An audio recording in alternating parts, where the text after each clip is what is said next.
Panda, panda, panda, panda. I got broads in Atlanta. Just took the lean in the family. Credit cards in the scammers. Getting no licks in the band. Legacies. Bonjour à tous et bienvenue sur LRG2O. On commence tout de suite par un nouveau tuto consacré aujourd'hui à la réalisation d'un diagramme ombothermique à l'aide du programme Excel. Allez, c'est parti.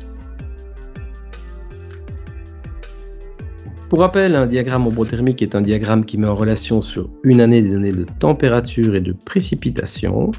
Et donc pour obtenir mon graphique, je vais sélectionner ces données. Celles-ci viennent de la station de Tombouctou.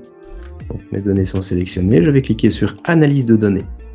Insérer un graphique. Excel me propose un graphique. Et ce graphique n'est pas évidemment un diagramme ombothermique. Il va falloir que je le modifie.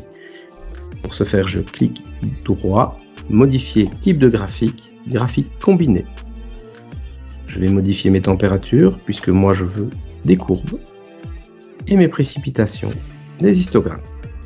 Pour obtenir mon axe des précipitations, je vais cliquer sur axe secondaire, OK. Mon diagramme ombothermique est à présent réalisé, mais il n'est pas correct pour plusieurs raisons. La première, je vais devoir modifier mes axes. Donc je sélectionne, remplissage, bleu.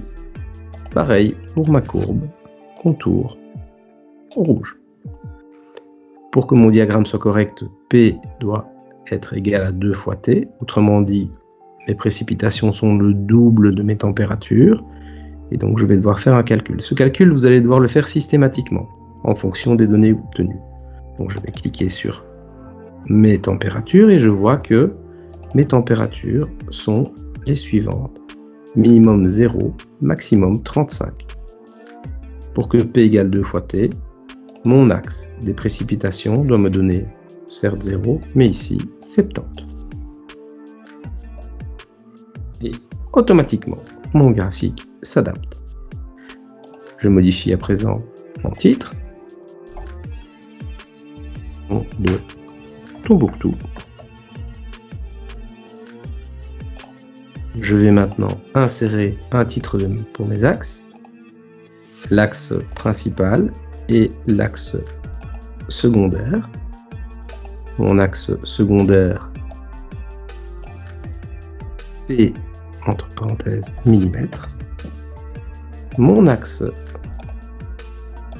principal en degrés Celsius. Je profite d'Excel pour calculer le total de mes précipitations. Je sélectionne ces précipitations et je vais chercher formule, somme automatique, 49,4 mm de précipitation. Je fais de même pour mes températures, mais attention, là il ne s'agit pas d'un total, mais d'une moyenne que je vais chercher ici, en l'occurrence, 0,9 degrés Celsius. Voilà comment réaliser un diagramme ombothermique à l'aide d'Excel. Les difficultés que vous allez rencontrer sont d'une part le calcul, que vous allez devoir faire systématiquement en fonction des stations et des relevés. Si ces données peuvent paraître erronées pour Excel, peut-être que vous n'aurez pas de proposition graphique. Si c'est le cas, rien de grave, vous allez vous-même dans Insertion et vous allez chercher le graphique adéquat et vous suivez la procédure.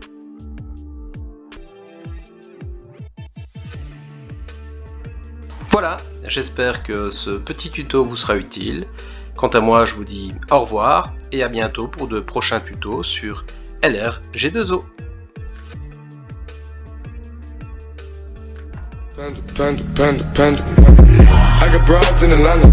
Just took the lean in the family. Credit cards in the scammers. Getting no licks in the band. Legacies.